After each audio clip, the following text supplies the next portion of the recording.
وہ کہتے ہیں ایک مقام پر کہانی یہ بتاتی ہے کہ پھول کی پتی پر آپ کوئی بھی نام لکھ سکتے ہیں. آپ سے یہ نام نئے طالب علم جب پوچھیں گے تو پھر بتانا پڑے گا کہ پروفیسر رائے کون تھے، آپ کی دل پسندیدہ شخصیت کیوں کر بنے، اور پھر ان کی کہانی اپنے انجام کے بجائے ایک نئے آغاز تک پہنچی. اذیت و ستم سہ کر خواب ٹوٹ ہی کیوں نہ جائیں، اس ناول کی کہانی یوں ختم نہیں ہو سکتی، اسے جاری رہنا چاہیے. اسی لیے کاغذ کے ایک پھول پر میں اس ناول کا نام لکھ دینا چاہتا ہوں اور پھول پر نام لکھ کر آپ کے حوالے کرتا ہوں تاکہ تعارف کا مرحلہ مکمل ہو کر پہچان بن جائے. اس سے آگے یہ آپ کی کہانی ہے. تو یہ اتنا کمپلیٹ ہے. یہ 3 پتیاں کیا ہیں، میں اس پہ بڑا سوچتا رہا اور مجھے ایسے لگتا ہے جیسے یہ 3 پتیاں جو ہیں شاہد صدیقی صاحب کی اپنی پرسنالٹی ہے، وہ ہم دریافت کریں گے آج. اور سب سے پہلے میں چاہوں گا میڈم حمیرہ سے کہ آپ اس ناول کا جو مختصر سا تعارف جو ہے، کہانی یا اس کا پلاٹ جو ہے، وہ ہمارے سامعین کے لیے پیش کر دیں، پھر تاکہ ہمیں آسانی رہے اس پہ گفتگو میں. بہت شکریہ. ناول جتنے لوگ یہاں موجود ہیں ان میں سے بہت سارے لوگ میں یقین سے کہہ سکتی ہوں کہ وہ اس کے قاری ہیں اور انہیں کہانی کا پتہ ہے. کہانی آدھے ادھورے خواب، جیسے کہ اس کے نام سے ظاہر ہے، کوئی بھی کہانی مکمل نہیں ہوتی، اور ناول کے ساتھ یہ کانسیپٹ جڑا ہوتا ہے کہ اس میں شاید پوری بات ہوتی ہے، ایک اختتام ہوتا ہے جس میں پوری کہانی سمجھ میں آ جاتی ہے. لیکن خواب پورے نہیں ہوتے، کہانی شاید پوری ہو جاتی ہے. تو اس پورے ناول میں آپ کو کہانی کا ایک بڑا خوبصورت تسلسل اس انداز میں نظر آتا ہے کہ کہیں وہ خوابوں کے ذریعے کہانی آگے بڑھتی ہے، کہیں کرداروں کی زبانی کہانی آگے بڑھ رہی ہے، اور کہیں پر ایک دم کہانی فلیش بیک کے ذریعے جو ہے وہ 10 سال پیچھے جا رہی ہے، 10 سال آگے جا رہی ہے. تو بڑی خوبصورتی کے ساتھ ایک روایتی انداز بیان سے ہٹ کر کہانی کے سارے کردار متحرک ہیں اور ایک نظریے کو پسند کرتے ہیں، جس میں ظاہر ہے کہ ایک ناولسٹ جو ہے جن کا خاص طور پر پہلا ناول، اس میں ہم اپنے سوانحی پہلوؤں کو ایوائڈ نہیں کر سکتے، یہ ایک حقیقت ہے. Yes. پہلا ناول ظاہر ایک تخلیق کار کی حیثیت سے سر نے جس طرح سے مختلف باقی کہانیاں، کالمز، چیزیں ساری، لیکن ناول میں وہ کہیں پر جو ان کا اپنی ایک شخصیت کے اندر چھپا ہوا کہیں طالب علم ہے اور کہیں استاد ہے، وہ بار بار ابھرتا ہے. کہیں وہ طالب علم بن کر سامنے آتا ہے، کہیں وہ سوال کرنے والا ایک ایسا طالب علم جو بے شک آخری قطار میں بیٹھا ہو لیکن وہ نئی بات سننے کو پسند کرتا ہے. تو اسی طرح کا ایک کلاس روم کا انوائرمنٹ ہے جس میں ایک استاد جو ہے وہ بڑے مختلف سے انداز میں، جس کا حلیہ بھی عام استادوں کی طرح نہیں ہے، اور جس کا انداز بیان اور وہ جو ایک روایتی ٹیچنگ میتھڈالوجی ہے وہ اس سے ہٹ کر ہے. تو اب وہ پہلی اٹریکشن کسی بھی طالب علم کے لیے، ہم مطلب اس کو بلا تفریق خواتین اور مردوں کے، کہ وہ ایک بالکل ڈیفرنٹ ایک استاد کا ایک کانسیپٹ ہے کہ وہ ایک بڑا سلجھا ہوا اور ایک شیروانی ٹائپ اور بڑا ہی ایک شریف النفس قسم کا ایک حال حلیہ والا آدمی ہوتا ہے. تو ایک لمبے بالوں کے ساتھ ایک مختلف انداز میں کلاس میں آنا، اور پھر آتے ہی طالب علموں کو کلاس میں انوالو کرنا، جو کہ ہمارے ہاں روایتی میتھڈالوجی میں کہیں نہیں ہوتا. اور ایک لفظ اس میں بڑا خوبصورت استعمال ہوا ہے کہ آپ ہولڈ بیک نہیں کر سکتے. یہ لفظ ایز اٹ از اس ناول میں استعمال ہوا ہے کہ استاد کی تربیت کے اندر ہوتا ہے کہ وہ اپنا نالج ہولڈ بیک نہیں کر سکتا، کہ جو اس کے پاس ہوتا ہے وہ فوری طور پر بتانا چاہتا ہے. لیکن سہارن رائے جو اس کہانی کا مرکزی کردار ہے وہ ہولڈ بیک کرتا ہے، وہ اپنی بات آخر میں رکھتا ہے اور طالب علموں کو بہت دیر تک موقع دیتا ہے کہ وہ اپنی بات کریں.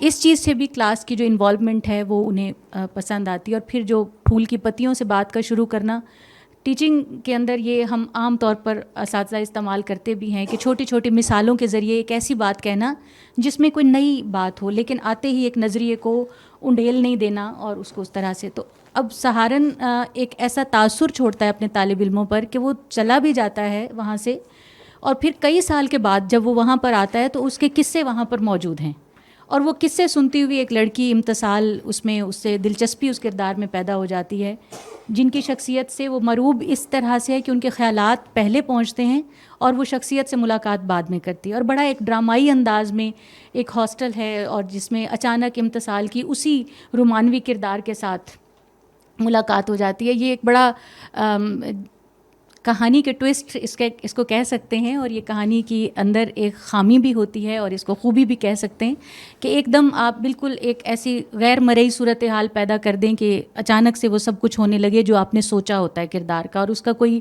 بیچ میں جو ہے وہ تسلسل نہ ہو. وہ پھر کہانی کے اوپر جب بات ہوگی وہ الگ بات ہے. تو امتثال کا ان کے نظریات سے اتنی دلچسپی پیدا ہونا، اور پھر امتثال کے ذریعے ہم ایک تیسری جگہ پر ان سے ملاقات ہوتی ہے. وہاں پر وہ ایک لڑکی شمائل سے ملتی ہیں جو خواتین کے حقوق کے لیے کام کر رہی ہیں. اس طرح سے ہم ایک کالج کی فضا سے نکلتے ہوئے ہم بیک وقت امتثال کی زندگی میں ہم وہاں ایک پہاڑی مقام، سیاحتی مقام کی طرف کبھی لوٹ رہے ہوتے ہیں جہاں پر بڑے خوبصورت باغات ہیں، ندیاں ہیں، جھرنے ہیں، اور ایک دم یکلخت ہم کراچی کی ایک دھوئیں والی فضا اور شور و غوغا والی فضا میں. تو اب یہ یعنی ایک اتنا خوبصورت امتزاج ہے کہ آپ ایک کہانی میں ایک صفحے پر آپ جو ہے کہیں چترال میں ہیں، کہیں پر آپ سکردو میں ہیں، کہیں پر آپ کہیں، اور دوسرے لمحے میں آپ کراچی میں بیٹھے ہوئے ہیں، اور آپ 10 سال پیچھے ہیں اور کہیں پر 10 سال آگے ہیں. امتثال کے بعد شمائل سے جو ملاقات ہے، اب شمائل سہارن کی کلاس فیلو ہے، اور سہارن کی بطور استاد ہمارے ساتھ جو ملاقات ہے، اس کے بعد وہ بطور اسٹوڈنٹ بھی کس طرح سے کلاس میں ہے، تو اس کی ایک دوسری سطح پر ہماری ملاقات ہوتی ہے. اور وہاں درمیان میں بہت سارے اور مرکزی کردار ہیں جن کو اس کہانی کی سب سے بڑی خوبی یہ ہے کہ یہاں ایک روایتی طریقے سے دو کرداروں کے ارد گرد پھیلا ہوا رومان نہیں ہے. رومان کا بھی جب تعارف کرایا گیا اور یہ کہا گیا کہ یہ رومانوی کہانی سے ہٹ کر ہے. رومان کی ایک شکل صرف عورت اور مرد کا عشق نہیں ہوتا، آپ کے نظریے سے محبت کرنا، کسی تبدیلی کا خواب دیکھنا، کسی انقلاب کی بات کرنا اور کسی چیز پر مزاحمت کے لیے ڈٹ جانا، یہ بھی ایک رومانس ہے نا. تو اس کہانی کا رومانس ہے اور وہ اس میں جا بجا موجود ہے. اور جب آپ کہانی کے اختتام پر پہنچتے ہیں تو ساتھ ساتھ ملکی صورتحال کے اندر وہ کہانی کی نیٹنگ ہے، لیکن اس پر ناول نگار کہیں آپ دیدہ ہوتا ہوا نظر نہیں آتا، بلکہ وہ کرداروں کے ذریعے ایسے ہی جیسے آپ نے خبر پڑھی اور بالکل اپنی کوئی بھی ذاتی اس میں گفتگو کیے بغیر وہ کرداروں کے ذریعے آگے بڑھتے ہیں. اور ایک تحریک جو وکلا کی تحریک تھی پاکستانی سینیریو میں، اور اس کے انصاف کے لیے جو ہے وہ نکلتے ہیں، اور بعد میں سہارن کو ہی اریسٹ کر لیا جاتا ہے کہ وہ اس تحریک کا بڑا جو ہے وہ متحرک کارکن ہوتا ہے. اور طلبہ یونینز اس کے ساتھ ہوتی ہیں جو کہ بین ہیں، اس وقت بھی بین تھیں اور ابھی بھی ظاہر ہے ضیاء الحق کے دور کا حوالہ بھی اندر موجود ہے.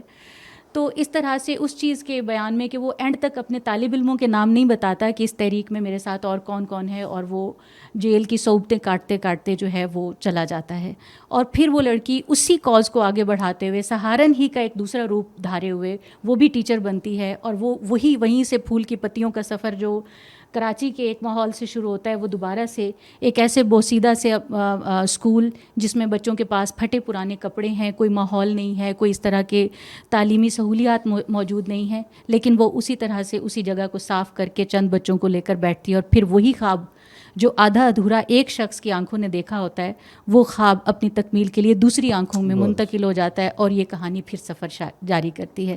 اور خوابوں کا سفر اسی طرح جاری رہتا ہے، اسی لیے خواب مکمل نہیں ہوتے، اور شاید اسی لیے اس ناول کا نام آدھے ادھورے خواب ہے. ہم اس کی تھوڑی سی وضاحت کر دیں. ٹیچر کے حوالے سے، استاد کے حوالے سے کوئی اردو میں ناول ہو اور پھر استاد بھی قربانی دیتا ہے باقاعدہ، اس کی قربانی جو ہے وہ باقاعدہ وزن رکھتی ہے ناول کے اندر، انسپریشن ہے باقاعدہ اس کی.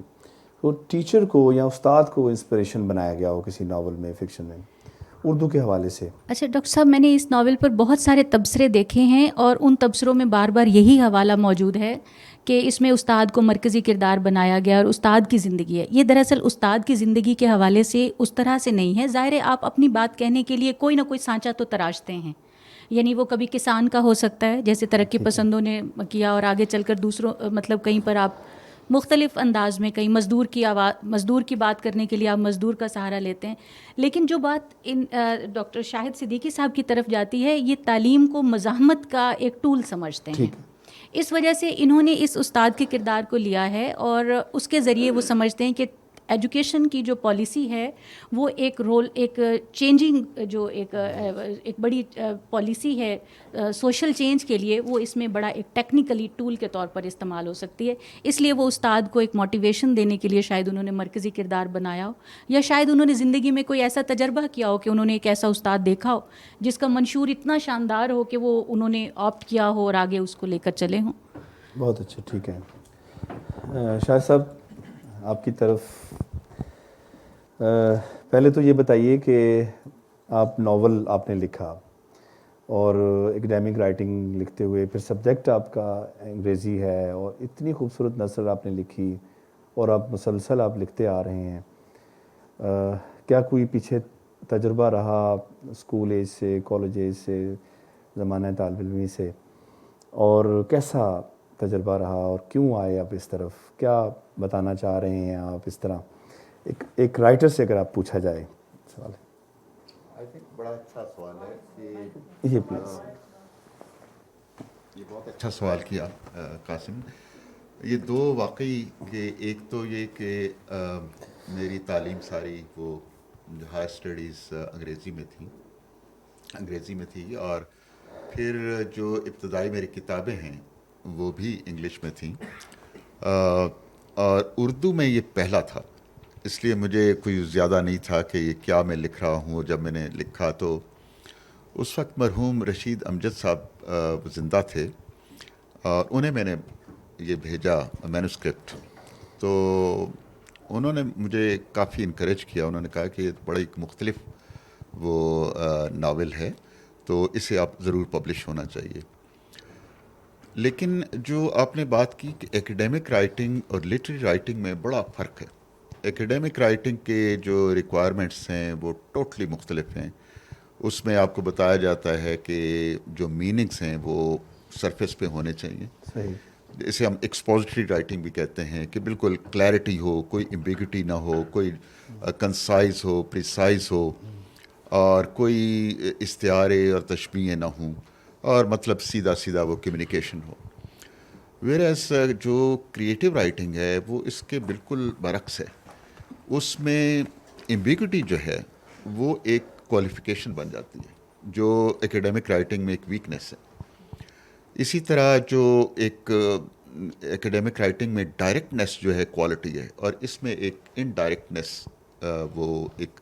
تو یہ مجھے لگا کہ جب میں اس میڈیم میں آیا تو یہ ایک بالکل مختلف تجربہ تھا. اور کریٹیو رائٹنگ کا جو مجھے یوں لگا کہ جیسے میں اپنی ذات پہ وہ ایک it was not easy for me. Academic writing بہت میرے لیے آسان تھا. تو یہ جب یہ کردار میں لکھ رہا تھا تو مجھے یوں لگ رہا تھا کہ میں ان کرداروں میں خود شامل ہوں، اور یہ سب کچھ مجھ پہ بیت رہی ہے. اور بڑا میں آپ سے شیئر کروں کہ جب میں ان دنوں میں ڈرائیو کر رہا ہوتا تھا تو سڈنلی آئی وڈ ڈسکور کہ میں آئی ایم کرائنگ، اور بالکل اس سٹوری کے اندر ہوں میں.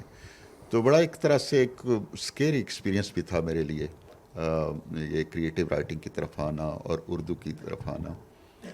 اور یہ کیوں ایسا، یعنی میں نے کیوں یہ میڈیم اور یہ کہانی، میرا خیال ہے کہ ڈاکٹر حمیرہ نے جہاں پہ گفتگو آخری ان کا پوائنٹ جو تھا بالکل وہ صحیح، انہوں نے وہ ایک ریشنل میرے یہی تھا کہ میرے نزدیک جو ایجوکیشن کی جو کتابیں جنہوں نے پڑھی ہیں یا جو مجھے جانتے ہیں یا جنہوں نے تحریریں پڑھی ہیں، میں سمجھتا ہوں کہ جو ادب کا ایک فرسودہ وہ ایک ڈیفینیشن تھی کہ ادب جو ہے صرف پلیجر اور امیوزمنٹ کے لیے ہوتا ہے اور کچھ نہیں ہوتا.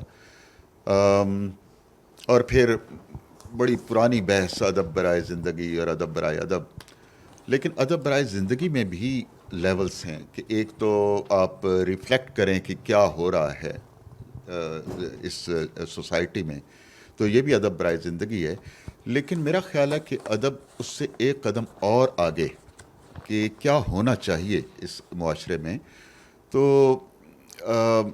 میں سمجھتا ہوں کہ ادب جو ہے وہ صرف ایسا نہیں ہے کہ انوسینٹ کوئی فینومنن ہے بڑا معصوم سا، بلکہ ہائیلی پولیٹیکل ایک ٹول ہے جس سے آپ ذہنوں کو آپ کر سکتے ہیں تسخیر کرتے ہیں.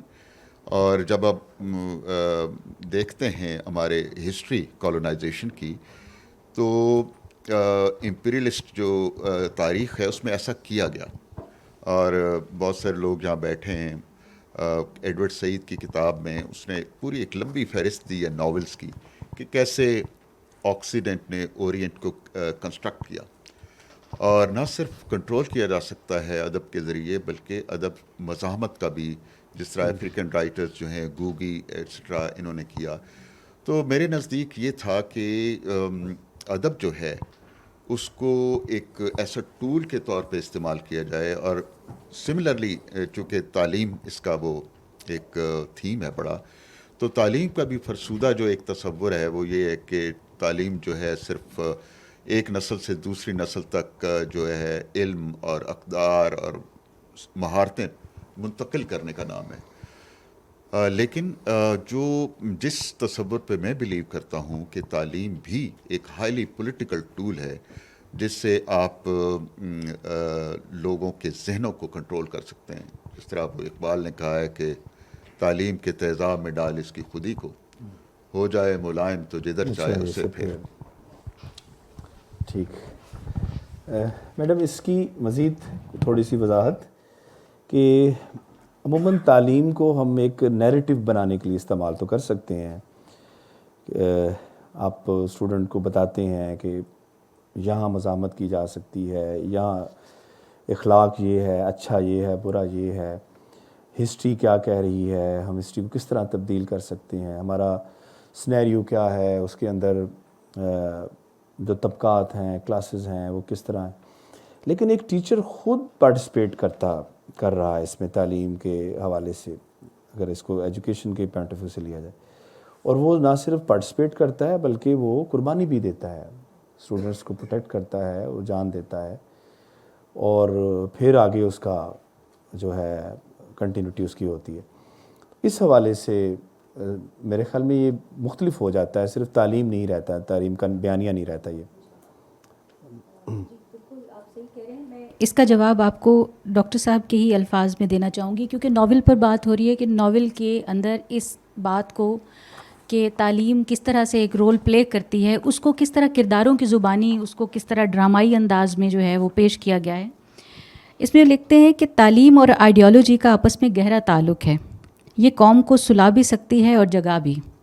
یہ معاشرے کی سماجی اور معاشی تفریق کو بڑھا بھی سکتی ہے اور کم کرنے میں معاون بھی ثابت ہو سکتی ہے. اب یہ اگر ویسے اس کو ایک کالم کی زبان میں لکھا جائے تو شاید بات ایک طرح سے لگے کہ جی ایک بیانیہ ڈیولپ کرنے کی کوشش کی جا رہی ہے. لیکن جب ایک تخلیق کار اس کو تخلیق کے زمرے میں اس کو کرداروں کے اندر، الفاظ کے اندر، مکالموں کے ساتھ جب وہ پیش کرتا ہے تو اس سے اس بات کی نہ صرف اثر بلکہ بڑھ جاتا ہے، بلکہ اس کا وہ جو آپ ایک چاہتے ہیں کہ ابلاغ نہ صرف ابلاغ ہو بلکہ ادب کے ذریعے ایک تبدیلی آئے، تو آپ ایک رول ماڈل کو بھی انٹروڈیوس ساتھ کرا رہے ہوتے ہیں.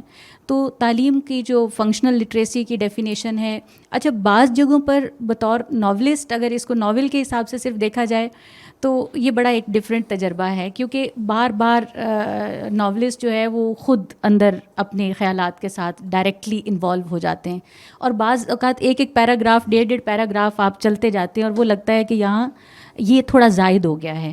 لیکن بعض اوقات آپ کے ذہن میں اتنا زیادہ کوئی نظریہ اتنا یعنی راسخ ہو چکا ہوتا ہے اور آپ کہتے ہیں کہ نہیں، یہ مجھے یہ بات اپنی پہنچانی ہے، تو اس طرح سے نہیں پہنچ رہی تو اب میں اسے دوسری طرح سے پہنچاؤں.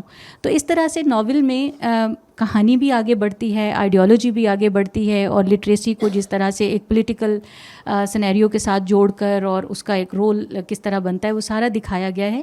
لیکن بعض جگہوں پر غیر ضروری بعض لائنیں لگتی ہیں کہ جو شاید ناول سے ہٹ کر اگر کہی جاتی تو وہ زیادہ بہتر ہوتی. لیکن اس کے باوجود ناول چونکہ زیادہ ضخیم نہیں ہے، ناول میں بہت طوالت نہیں ہے مکالموں میں، اس لیے وہ کہانی اگلے صفحے پر وہ جو ایک تھوڑی دیر کے لیے آپ کا بریک کہیں آنے لگتی ہے تو آپ اگلے صفحے کی طرف منتقل ہو جاتے ہیں اور کہانی چل پڑتی ہے. تو اس طرح یہ یعنی ایک بڑا زبردست ایک تجربہ ہے.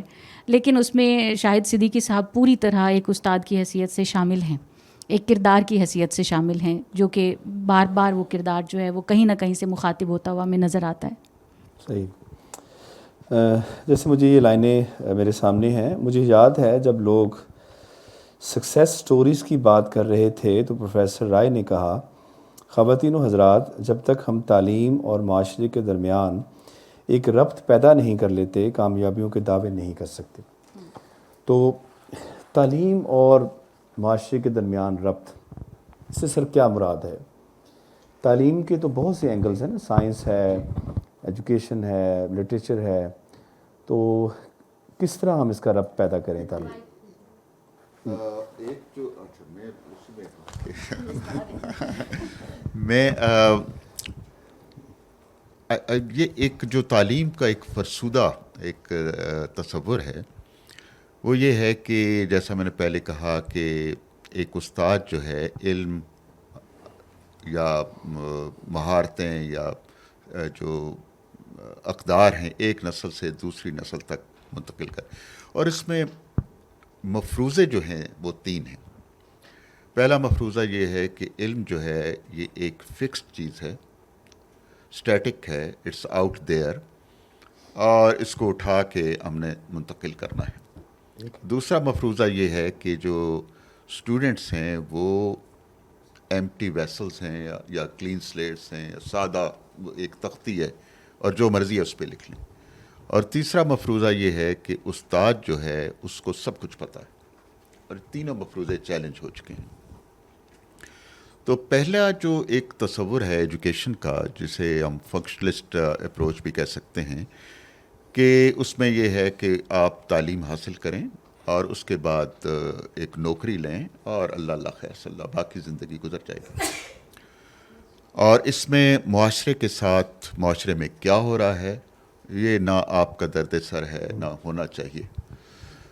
لیکن جو تعلیم کا ایک کرٹیکل تصور ہے یا کرٹیکل پیراڈائم ہے، اس میں جو بنیادی چیز ہے، جو پہلا جو جس کی بات ہم کر رہے تھے، اس میں تعلیم کا جو آبجیکٹیو ہے وہ کنفارمٹی ہے، کہ بچوں کو سکھانا ہے کہ احکامات کی کو کیسے تعمیل کیسے کرنی ہے۔ یعنی پورا فوکس یہ ہے کہ خطائے بزرگاں گرفتن خطاست، یہ سارا وہ کہیں اور ان وہ مانتے ہیں، اور اوبیڈینس کنفارمٹی یہ۔ لیکن جو کرٹیکل پیراڈائم کا تصور ہے ایجوکیشن کا وہ اس سے بالکل الٹ ہے۔ اس میں کنفارمٹی کو چیلنج کیا جاتا ہے، اور بچوں میں جو یا اسٹوڈنٹس جو ہیں ان میں ایک انڈیپینڈنٹ تھنکنگ، ایک کرٹیکل تھنکنگ، ایک کریٹیوٹی، اس کو وہ ہے ہمارے، اور اس میں جو جب ہم کرٹیکل کہتے ہیں تو جڑا ہوا ہے چینج کے ساتھ، تبدیلی کے ساتھ۔ اب تبدیلی کہاں پہ؟ تبدیلی ایک لیول جو ہے اسٹوڈنٹس کی اپنی زندگیاں ہیں، انڈیویجول لائفس، لیکن وہاں تک تبدیلی رکے نہیں۔ تبدیلی پھر اس معاشرے میں نظر آئے۔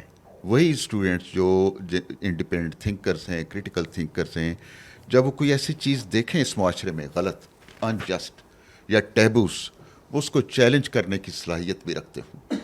تو جب میں کہتا ہوں تعلیم اور معاشرے کا تعلق، تو میرے ذہن میں یہ ایک تصور ہے کرٹیکل ایجوکیشن کا تصور، جو معاشرے کے ساتھ تعلیم جڑی ہوئی ہو، اور طالب علم جب نکلیں مدرسے سے یا اسکول سے یا یونیورسٹی سے، تو وہ صرف اپنی جاب تک ان کا وہ نہ ہو، بلکہ چیلنج یہ ہو کہ کیسے امپرومنٹ لانی ہے اس معاشرے میں ہم نے۔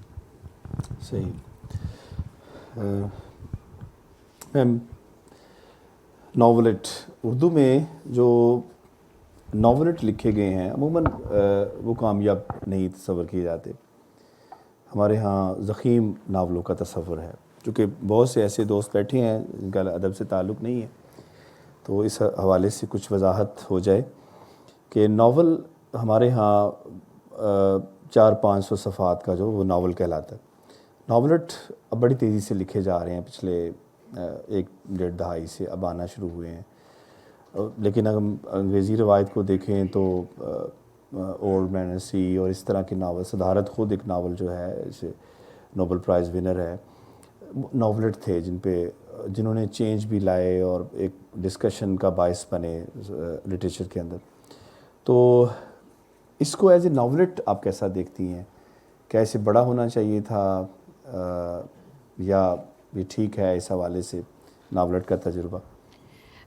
میں اسے ناول کنسیڈر کروں گی، میں اسے ناولٹ نہیں کہوں گی، کیونکہ بہرحال ایک پورے پلاٹ کے ساتھ، پورے کرداروں کے ساتھ ایک پورے سینیریو کو واضح کرتا ہوا ایک ناول ہے، جس میں آپ کو پوری معاشرتی جو زندگی ہے وہ سانس لیتی ہوئی مکمل طور پر نظر آتی ہے۔ یہ زندگی کا کوئی ایک پہلو نہیں ہے، صرف ضخامت کی بنیاد پر اس کو ناولٹ نہیں کہا جا سکتا۔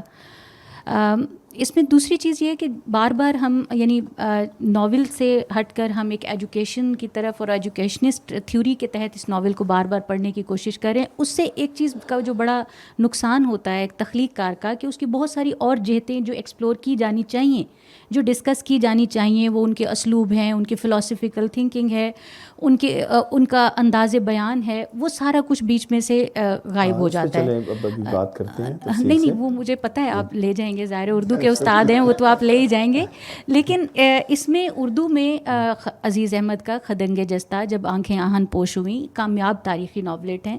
لیکن اس کے علاوہ بھی جتنا بھی فی زمانہ جو ایک دوڑ چل رہی ہے اس میں بڑا عجیب سا ہے. کچھ لوگ کہتے ہیں کہ کہانی کی ضخامت اس لیے کم ہو رہی ہے کیونکہ لوگوں کے پاس وقت نہیں ہے.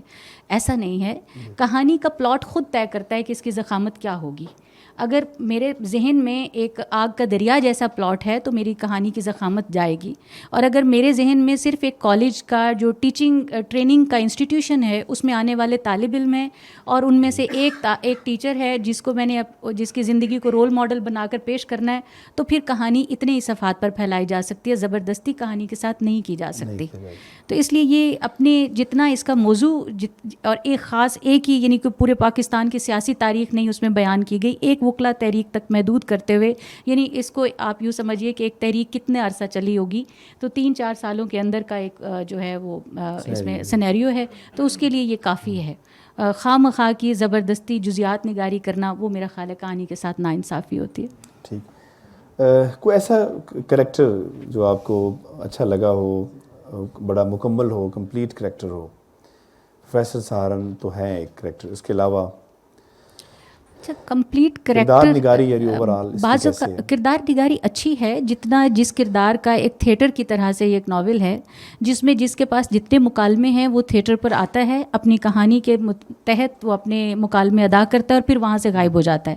پھر جتنی اس کی ضرورت ہے وہ کہیں پیچھے سے جیسے بیک گراؤنڈ آوازوں سے کہیں پر وہ شامل ہے کہانی میں, کہیں خطوں کے ذریعے کہانی میں شامل ہے, کہیں خوابوں کے ذریعے کہانی میں شامل ہے. تو یہ اس طرح کے کردار اس میں نہیں ہیں, لیکن وہ کردار اپنی جگہ مکمل ہیں. کوئی کردار ایسا نہیں ہے جس نے اپنا تاثر نہ چھوڑا ہو. تو نامکمل کردار وہ ہوتا ہے کہانی کا جو اپنا تاثر نہ چھوڑ سکے. اچھا, اس کی شاید ایک وجہ یہ بھی ہے کہ پورے ناولٹ میں یا پورے ناول میں ایک دھند سی ہے خواب کی, رومانوی دھند ہے, اسی کے اندر ہم ایک موٹیویشن جو ہے تحریک کی اور تبدیلی کی ہم محسوس کرتے ہیں. شاید اس وجہ سے بھی ہے کہ تاثر کو گہرا محسوس کروانے کے لیے ایک دھند سی رومانوی دھند جو ہے اس پہ چھائی ہوئی ہے. مثلا مار دھاڑ نہیں ہے کیونکہ تبدیلی ہے اور وکلا موومنٹ ہے, اس میں پکڑ دھکڑ کو نعرے شور شرابہ, صحیح کہہ رہے ہیں, اس میں وہ اس طرح نہیں ہے. بڑی دھیمے انداز سے آپ آخر تک اس میں ایک چیز جو بڑی دلچسپ ہے کہ باہر وکلا تحریک چل رہی ہے, طالب علم یونینز کا حصہ ہیں اور یونینز جو ہیں وکلا تحریک کی حمایت کا اعلان کر دیتی ہے, پکڑ دھکڑ جاری ہے, لیکن بار بار 2-3 جگہ پر حوالہ آتا ہے کہ کالج میں مسلسل تدریسی عمل جاری ہے اور اس میں کہیں کوئی یعنی پتہ ہی نہیں ہے کہ باہر کیا ہو رہا ہے. اور عموماً جب کوئی ایسے سوال, جب معاشرے کے اندر ایسے حالات پیدا ہوتے ہیں تو ٹیچرز کو خاص طور پر انسٹرکشنز دے دی جاتی ہیں بعض اوقات کہ آپ نے اس موضوع پر بات نہیں کرنی, طالب علموں کو پابند رکھیں, یعنی بجائے یہ کہ وہ ایک معاشرتی عمل کا حصہ بنے, آپ کی سماجی تبدیلی کے اندر اپنا ایک رول پلے کرے ایک تعلیم گاہ, وہ نہیں ہوتا, بلکہ وہ ایک بس جیسے نوکری بچاؤ پروگرام کے تحت بیٹھے ہوتے ہیں سب. یعنی آپ یونیورسٹی بند کروانا چاہ رہی ہیں؟ نہیں, میں یونیورسٹی بند نہیں کر رہی, یونیورسٹی کو یونیورسٹی بنانے کی بات کر رہی ہوں. سر آپ بتانا چاہیں گے اس حوالے سے؟ اب ایسے تو رائٹر سے نہیں پوچھنا چاہیے, میرا خیال ہے کہ ڈاکٹر حمیرہ نے بالکل صحیح ان کا مشاہدہ تھا ناول کے حوالے سے کہ اس میں ایک جو اسٹوڈنٹ ہے سہارن رائے کی, وہ انہیں خط لکھتی ہے جس میں وہ لکھتی ہے کہ یہاں پہ جو کریٹیکل پیڈاگوجی پڑھائی جاتی ہے لیکن ہمیں یہ اجازت نہیں ہے کہ ہم جائیں اور احتجاج کریں. تو ایک بہت بڑا پیراڈاکس ہے ہمارے سارے سسٹم میں کہ جس میں ہم کہتے کچھ ہیں لیکن وہ جو کہتے ہیں وہ پریکٹس نہیں کرتے. تو وہ جاری ہے, سارا کلاسز بھی جاری ہیں اور معاشرے میں جو سارا کچھ انجسٹ چیزیں ہو رہی ہیں وہ ہوتی رہیں. تو یہ وہی پرانا ایک جو جس کی طرف میں نے اشارہ کیا کہ ایک خاص طرح کا ایک تعلیمی نظام ہے جس میں آپ اپنے تک رکھیں اور تو میرا تو یہ اس حوالے سے یہی تھا. لیکن میرا خیال ہے کہ جو ایک چیز جو میں سمجھتا ہوں کہ اس میں جو ڈسکشن ہے، جن لوگوں نے یہ ناول پڑھا ہے امتثال کی اور سہارن رائے کی، کہ محبت کیا ہے اور آئیڈیالوجی کیا ہے اور اس طرح کی، تو اس میں جو ایک سہارن رائے کہتا ہے کہ سب سے بڑی محبت جو ہے وہ نظریے کی محبت ہے، جس میں ہم کوئی بھی اگر 5 لوگ ایک نظریے پہ بلیو کرتے ہیں تو اس سے بڑا کوئی رشتہ نہیں ہے. تو سہارن رائے سمجھتا ہے کہ تعلیم جو ہے وہ ایک اسٹیٹک چیز نہیں ہے، بلکہ اس کو وائبرنٹ ہونا چاہیے. اور جو آپ نے کہا کہ ایک استاد جو ہے وہ کیوں شریک ہو، تو ایگزیکٹلی سہارن رائے کا یہ ہے کہ جو اسٹوڈنٹس بھی ہیں اور استاد بھی ہیں، معاشرے میں تبدیلی کے لیے انہیں ایکٹیو پارٹیسپیشن کرنی چاہیے. صحیح. میم اس میں ٹیکنیک کے حوالے سے ایک تجربہ کیا گیا، اور میں نے اس وقت جب پڑھا تھا تو مجھے احساس نہیں ہوا. دوبارہ جب میں نے اس 1-2 دفعہ پڑھا تو ہمارے ہاں ٹیکنیک کے بڑے اچھے تجربے ہوئے، خاص طور پہ راوی کے حوالے سے، کہ کس اینگل سے یا کس پوائنٹ آف ویو سے ہم کہانی سنائیں، first person who, third person who, کس حوالے سے. اس میں ایک تجربہ ہے، اور یہ 2009 کا ناول ہے. میرے خیال میں یہ بڑا یونیک تجربہ تھا کہ ہر کریکٹر اپنی کہانی خود سنا رہا ہے، اور ہمیں محسوس بھی نہیں ہوتا. یہ بڑا دلچسپ ہے یہ پہلو اس حوالے سے. جی بالکل صحیح کہہ رہے ہیں آپ. ٹیکنیک کے حوالے سے تجربہ ہے، اور تجربہ ٹیکنیک یہ دونوں کہانی کے بعد آتی ہیں. یعنی کہانی پہلے اترتی ہے اور کہانی خود اپنی ٹیکنیک وضع کرتی ہے، اور تبھی وہ نیچرل اور ایک فطری عمل لگتا ہے. تو ممکن ہے کہ جس طرح کا انہوں نے لوکیل منتخب کیا ہے، اس کے اندر یہی کہانی کی ڈیمانڈ ہو کہ وہاں ہر کردار کلاس روم میں بیٹھا ہوا چپ چاپ نہیں، بلکہ ایک استاد کو آبزرو کرنے والے 5 طالب علم اپنے اپنے نقطہ نظر سے اس کی وضاحت کریں. تو اس طرح سے ایک جگہ پر ایک نیریشن جو ہے وہ خود سہارن رائے کی ہے، ایک جگہ ایک اسٹوڈنٹ ہے، تصور اس کی ہے، پھر تصور سے آگے امتثال کی ہے، امتثال کے بعد یہاں تک کہ امتثال کی ماں کا بھی ایک کردار ہے اندر، جو کہانی میں کہیں نظر نہیں آتا. وہ ماں کو یا فون پر بتا رہی ہے کہ کیا ہوا، یا ماں کو خط کے بارے میں بتا رہی ہے، اور وہ سہارن کو سمجھ رہی ہے. تو یعنی بعض جگہوں پر کہانی کے اندر، کیونکہ ایک مرکز کے اوپر، یعنی کراچی ایک سینٹرل پلیس ہے، اور اس میں مختلف کمیونٹیز سے لوگ آئے ہوئے ہیں، مختلف عمروں کے لوگ بھی اس میں مخاطب ہیں، تو ہر ایک کا ایک تجربہ جو ہے. پھر اس میں جو بڑا خوبصورت تجربہ ہے وہ خواب کا تجربہ ہے، اور وہ خواب اس قدر خوبصورت ہیں. یعنی یہ میں کوئی اس لیے نہیں، میں لٹریری کرٹک ہوں، مجھے جو چیز ظاہر ہے جو مجھے سمجھ میں آئے گی میں اسی کو ہی عرض کروں گی. میں نے کوئی جو ہے وہ اس میں میں نے بعض خواب ایسے پڑھے ہیں، یوں لگتا ہے آپ نثری نظم پڑھ رہے ہیں کوئی، اور اتنا ردھم ہے ان خوابوں میں. اور کسی شخص کا جو اندر سے کمزور پڑ رہا ہو اور اس کا مینٹور چلا جائے اور وہ اسے دیکھے کہ اب ایک انسان خواب کیسے دیکھتا ہے، کہ اس کا منظر وہی جہاں سے ہم آئے ہوتے ہیں، اپنے دیہاتوں سے، اپنے گاؤں سے، شہروں میں آ چکے ہوتے ہیں، لیکن جب ہم خواب دیکھ رہے ہوتے ہیں تو ہمیں لگتا ہے ہم اسی پرانے مکان کی گلیوں میں کہیں گھوم رہے ہیں، اور وہاں پر یہ سارا کچھ ہو رہا ہے. یعنی یہ بلیک ہول کی یہ جو محفل ہے، یہ ہو سکتا ہے کہ وہاں کبیر والا میں خواب میں دیکھ رہی ہوں. تو بعض اوقات یعنی یہ خواب کی اس نفسیات کو تخلیق کار کے لیے پکڑنا اتنا آسان نہیں ہے کہ وہ خوابوں میں سمجھے، اور اس کے لیے ایک بڑا نفسیات کا مطالعہ چاہیے، جس میں آپ دیکھتے ہیں کہ ایک ایسا شخص خواب دیکھتے ہوئے اس کا منظر کیا ہوگا، اس کا لوکیل کیا ہوگا، وہ کیا سوچ رہا ہوگا، وہ ماضی میں بات کر رہا ہوگا کہ حال میں بات کر رہا ہوگا. اور بار بار اس میں ایک منظر بڑا خوبصورت ابھرتا ہے کہ امتثال جب اپنی گھر میں 2-3 دفعہ یہ آتا ہے منظر کہ ہمارے ہاں کوئی بھی چیز ویسٹ نہیں ہوتی. وہ امتثال کہتی ہے ہمارے ہاں جب شہتوت گرتے ہیں رات کو تو صبح وہ سارے اکٹھے کر لیے جاتے ہیں. تو وہاں جب وہ سہارن کو آخری بار خواب میں بھی دیکھ رہی ہے، یعنی آخری بار سے مراد ہے ناول کے آخری صفحات میں، آخری بار نہیں، تو وہاں پر وہ پھر وہیں سے وہ خواب شروع ہوتا ہے کہ ایک صحن ہے، اس میں شہتوت ہے، شہتوت گرے ہوئے ہیں، اور پورا گھر کا صحن کا فرش جو ہے وہ سفید چادر بنا ہوا ہے. تو آپ کے اندر جو آپ کا بچپن جہاں پر گزرا ہوتا ہے، آپ بے شک آئیڈیالوجیکلی اپنے مینٹور کو وہاں دیکھ رہے ہیں. تو یہ نقطے، یہ ڈاٹس کنیکٹ کرنا، یہ ایک ناول نگار کی بہت بڑی کامیابی میں سمجھتی ہوں، اور یہ گرفت بڑی امپورٹنٹ ہے. سامعین کو بھی ہم شامل کرتے ہیں. سر آخری سوال اس کا فیڈ بیک ایسا آیا؟ 2009 سے اب تک 14 سال ہو چکے ہیں، اس کی ٹرانسلیشنز ہوئیں پشتو میں، سندھی میں، انگریزی میں، اور بہت پڑھا گیا. تو اس کا فیڈ بیک کے حوالے سے کچھ بتائیے کہ آپ نے کیسا اس کو پایا؟ جی میرے لیے بڑا ایک حیران کن وہ تھا کہ جیسا آپ نے بتایا کہ 3 پبلشرز نے پبلش کیا، اور پھر اس کا پنجابی میں، پنجابی میں، سندھی میں، پشتو میں، اور پھر ابھی انگریزی میں ترجمہ ہوا ہے. لیکن مجھے ایک فیڈ بیک یاد ہے، چونکہ وہ پہلی فیڈ بیک تھی اس لیے وہ یاد مجھے رہ گئی. وہ ایک خط تھا جو مجھے کراچی سے ملا، اور لکھنے والی ایک بیکن ہاؤس کی ایک ٹیچر تھی، اور وہ خط انہوں نے لکھا کہ میں انڈیا میں پیدا ہوئی، اور ہمارا بڑا ایک علمی اور ادبی ایک خاندان، ہو سکتا ہے وہ اس وقت سن رہی ہوں، مجھے تو نہیں پتہ کہ وہ کون ہے، میں نے دیکھا نہیں. تو میری شادی پاکستان میں ہوئی اور میں یہاں آ گئی. تو یہاں آ کے میں تلاش میں تھی کہ یہاں ادب کس طرح کا لکھا جا رہا ہے. تو ایک روز میں آغا خان یونیورسٹی میں گئی تو وہاں یہ کتاب مجھے ملی، اور میں لے کے آئی اور میں نے ایک سٹنگ میں اسے پڑھ لیا. پھر میں نے اسے اپنے بیٹے کو کہا کہ تم پڑھو، پھر میں نے اپنے ہسبینڈ سے کہا کہ آپ پڑھو اس کو، اور پھر میں اے لیول کو پڑھاتی ہوں اردو. تو میں نے اس کتاب کو خریدا کاپیز، اور میں نے اپنے اسٹوڈنٹس کو یہ گفٹ کی کتاب.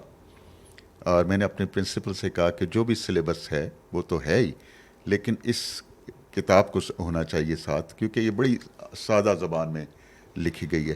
تو یہ پہلا فیڈ بیک تھا جو مجھے ایک میرے لیے بڑا ایک انکریجنگ تھا. صحیح. جی سامعین محترم، آپ کوئی سوال کرنا چاہیں، شامل ہونا چاہیں اس گفتگو میں تو پلیز اپنا ہاتھ کھڑا کیجیے. بہت سارے لوگوں نے پڑھی ہوگی یہ کتاب. آئی تھنک میرے خیال میں ناول پہ تو بہت بات کر لی آپ لوگوں نے. جو لگتا ہے اس کا مقصد کہ یہ جو ڈسکنیکٹ ہے پڑھنے کے حوالے سے، سیکھنے کے حوالے سے، لرننگ کے حوالے سے، اور ایسا تاثر ابھرتا ہے کہ جیسے آپ پارٹیسپیٹری جو موڈ ہے لرننگ کا، جو ایکسپیرینشیل جو موڈ ہے لرننگ کا، اس کو پروموٹ کرنا چاہتے ہیں. سوال میرا یہ ہے کہ how to go for it, how to do it. Thank you sir. اب میرا خیال ہے کہ ڈاکٹر حمیرہ کہیں گے کہ اب نکل گئے ہم ناول سے، تو آئی تھنک نکل کے ہم واپس بھی آئیں گے. تو میرا خیال یہ ہے جی کہ ایسا ہے کہ جس کریٹیکل پیراڈائم کی بات کر رہا ہوں اس میں کوئی جواب اس طرح متعین ہوتے نہیں ہیں کہ ہم یہ کہیں کہ یہ ریسیپی ہے جائیں اور کر لیں، کیونکہ اس ریسیپی کے اگینسٹ ہے وہ کریٹیکل پیڈاگوجی. اس میں صرف ہم نے فوکس یہ کرنا ہے کہ ہمارا جو آبجیکٹو ہے وہ ایجوکیشن کا، وہ ان میں ایک کریٹیوٹی کی فیکلٹی پیدا کرے اور کریٹیکل تھنکنگ کی، سو دیٹ کسی بھی سچویشن میں جائیں they should be able to come up with their own creative solution. تو اس کے لیے جو میں چونکہ ایجوکیشن پہ لکھتا بھی رہا ہوں، کالم بھی، اور اس میں یہ ہے کہ جب تک ہم الائن نہیں کریں گے کہ اے ہماری تعلیم کا مقصد کیا ہے، بی ہمارے جو پیڈاگوجیکل پریکٹسز کیا ہیں، سی ہمارا اسیسمنٹ سسٹم کیا ہے، جب تک یہ تینوں الائن نہیں ہوں گے تب تک بات بنے گی نہیں. صرف کریکلم کو چینج کر دینا، یہ کوئی وہ بعض دفعہ ہم پولیٹیکل گین کے لیے گورنمنٹ کر دیتی ہیں، مثلا سنگل نیشنل کریکلم. تو مجھے تو اس کا کوئی آج تک سمجھ نہیں آئی کہ یہ کیا ہے. تو بات یہ ہے کہ کوئی بھی جو تبدیلی ہے، یا ایک کچھ لوگ شروع کرتے ہیں، کسی زمانے میں یہ کریٹیکل پیڈاگوجی ہمارے لیے بڑا ایک اجنبی سا لفظ ہوا کرتا تھا، لیکن اب ایک کمیونٹی بن چکی ہے پاکستان کے اندر لوگوں کی، خاص کر ایکیڈیمیا کے اندر، کریٹیکل تھنکرز کی، کریٹیکل پریکٹیشنرز کی، جو بلیو کرتے ہیں ایجوکیشن از فار چینج. تو انشاءاللہ آہستہ آہستہ change is a very slow, very painful, very kind of zig zag process, اور لیکن یہ ہے کہ اس کا عمل شروع ہو چکا ہے. Thank you. لیکن سر اگر ہمارے ایٹیچیوڈز جو ہیں وہ نہیں بدل رہے، بلیفس نہیں بدل رہے چیزوں کو دیکھنے کے، تو کیسے نہیں، تبدیلی آپ کی آئے؟ بات بالکل ٹھیک ہے. میں ایکچولی جو مسلسل لکھتا رہا ہوں ایجوکیشن پہ کہ جو استاد کی جو تربیت کا ہے، جس طرح 21ویں صدی میں تبدیلی کی رفتار بہت زیادہ تیز ہو گئی ہے اور استاد کو اپنے آپ کو اپ گریڈ کرنا ہے. ٹیچر ایجوکیشن کے ہمارے پاس بے شمار پروگرامس ہیں پاکستان کے اندر، لیکن ہمیں وہ جو جب یہ کلیم آتا ہے کہ ہم نے 6000 ٹیچرز ٹرین کر دیے، تو اس کا ہمیں کلاس روم کے اندر کوئی لگتا نہیں ہے اس کا امپیکٹ. اس کی وجہ یہ ہے کہ جو تبدیلی ہے وہ 3 سطح پہ آتی ہے، بلیفس لیول پہ، پیڈاگوجیکل لیول پہ اور ایٹیٹیوڈ لیول پہ. لیکن ہمارے جو 99% ٹیچر ایجوکیشن کے پروگرامس ہیں وہ صرف میتھڈ لیول پہ امپیکٹ کر رہے ہوتے ہیں، بلیف لیول اور ایٹیٹیوڈ لیول پہ، کیونکہ وہاں تبدیلی لانا ذرا مشکل ہے. تو وہ آسان، وہ صرف اسٹریٹجیز پہ بات کرتے وہ ہیں. چونکہ سوسائٹی سے جڑی ہوئی ہے، سوسائٹی بدل نہیں رہی، اس کے اندر تبدیلی نہیں آ رہی، تو لہٰذا وہ تبدیلی نہیں، میرا استاد مطلب میں ہے بھی کہ نظر اٹس نہیں ناٹ آتی. ون وے کہ سوسائٹی بدلے گی تو یہ بدلیں گے. اٹس اے 2 وے تھنگ کہ ہمیں اس وقت تک انتظار نہیں کرنا کہ سوسائٹی بدلے گی اور پھر ہم بدلیں. ٹھیک ہے. میرا خیال ہے یہاں تو بہت سارے لوگوں نے یہ پڑھا بھی ہوگا، تو ان سے ہم جی پلیز. سب سے پہلے تو ڈاکٹر قاسم یعقوب کا بہت شکریہ کہ انہوں نے ایک بہت اہم موقع ہمیں میسر کیا اور ایک اہم کتاب کے پہ ڈسکشن ہوئی. اور دوسری بات یہ ہے کہ ڈاکٹر شاہد صدیقی کو بہت مبارکباد کہ اس کتاب کے مختلف زبانوں میں تراجم ہوئے. ڈاکٹر عمیرہ اشفاق نے بہت ہی جامع انداز سے ناول کو ڈسکس کیا اور اس کا تعارفیہ پیش کیا. تو میرا ان سے سوال ہے کہ ناول کا جو زمان و مکان ہے وہ اس کا تعین ہوتا ہے یا نہیں؟ اس میں آپ نے وکلاء تحریک کا ذکر کیا، اور وہ اگر 2 سال یا 3 سال پہ مبنی ہے تو ناول جو ہے، کوئی بھی ناول جو اس کی حدود ہیں زمان کے حوالے سے، وہ ویسے اوور آل بھی ناول اس پہ پورا اترتا ہے یا یہ ناول جو ہے اس پہ پورا اتر سکتا ہے؟ ایک بات یہ ہے. اور دوسری بات کہ ہم تو ڈاکٹر صاحب کے جو کالمز بھی دیکھتے رہتے ہیں، تو جو ہی ہم آغاز جو ہی ہوتا ہے کالم کا تو آدمی ایک ناسٹیلجک پوائنٹ آف ویو سے ڈاکٹر صاحب پچھلے 30 40 50 سال پیچھے لے جاتے ہیں. تو ایک یہ جو تکنیک ہے وہ کس حد تک ناول میں موجود ہے. تیسری بات جو ہے وہ ناول کے کون سے محرکات ہیں، چونکہ آپ نے نقدانہ طور پر ناول کو دیکھا ہے، تو وہ جو محرکات ہیں کس طرح ناول جو ہے کرتاس پہ آ سکا. Thank you.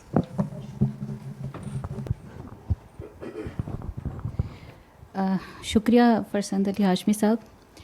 ناول کے حوالے سے زمان و مکان کا تعین، چونکہ کوئی بھی ایک سیاسی واقعہ یا کوئی ایک سیاسی تحریک کا جب ذکر آ جاتا ہے تو ہمیں خود بخود کلیئر ہو جاتا ہے. جیسے آپ جلیانوالہ باغ کے حوالے سے کوئی اس کا ذکر آئے گا کسی افسانے میں تو آپ کے لیے کلیئر ہو جائے گا کہ اس کا زمان و مکان کیا ہے.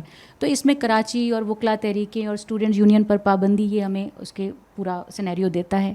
دوسری چیز یہ ہے کہ اس میں جس طرح آپ نے کہا کہ سر کے کالمز میں آپ شاید راول پنڈی کے حوالے سے لکھے ہوئے جو کالمز ہیں کہ وہ کبھی بھگت سنگھ کی طرف جا رہے ہیں، کبھی تاش اس کی طرف کیا ہے ذہن سے نکلے ابھی جو لیٹسٹ آپ کا ہے، تو اس پاش کی طرف، پاش کی شاعری اور ان کو راول پنڈی، شیو کمار بٹالوی اور سارا، یا گلزار کی طرف کہ کہاں رہتے تھے. تو میں نے خود بڑی دلچسپی سے وہ ساری چیزیں پڑھی ہیں.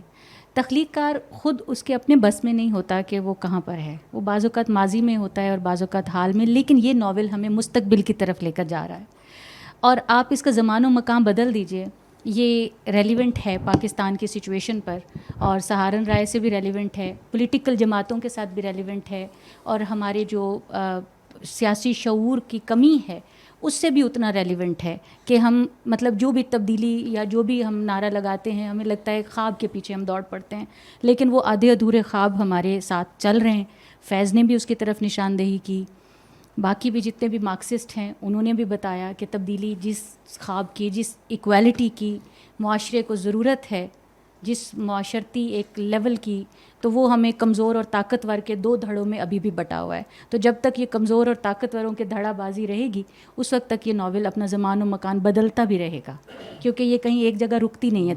تحریر ہر دور کے ساتھ ریلیونٹ ہوتی ہے، کیونکہ اس میں ایک بڑا سچ بیان کیا گیا ہوتا ہے اور سچ ہمیشہ ریلیونٹ رہتا ہے.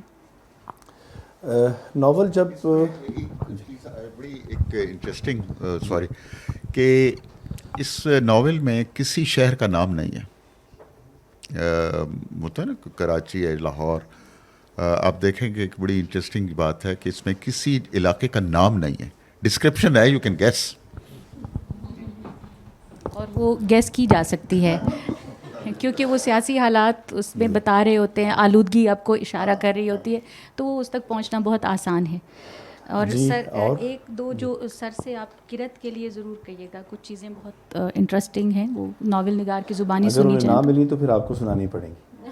ٹھیک ہے میں تو چاہتا ہوں کہ جی پلیز آپ زیادہ اچھا ہوگا. میں نے یہ ناول نہیں پڑھا ہوا. قریب کر لیجیے.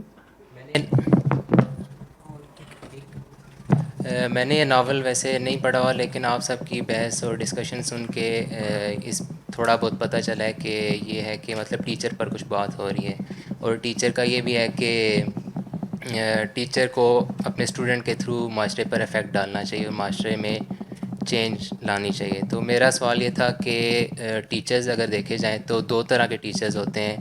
ایک جو زبردستی اس پیشے میں آ جاتے ہیں اور کچھ شوق سے آتے ہیں. تو میرا سوال یہ تھا کہ جو زبردستی آ جاتے ہیں ان کا اسٹوڈنٹ کے ساتھ اتنا لنک نہیں بن پاتا، تو کیا وہ اسٹوڈنٹ کے تھرو معاشرے میں چینج لا سکتے ہیں یا نہیں لا سکتے؟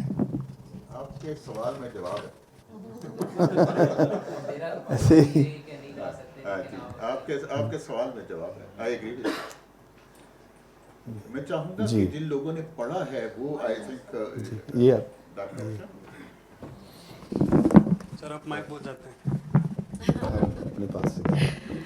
جی میں یو ایس میں پی ایچ ڈی کے دوران پاکستان آئی تھی جب میرا اس ناول سے بھی تعارف ہوا اور ڈاکٹر صاحب سے بھی تعارف ہوا.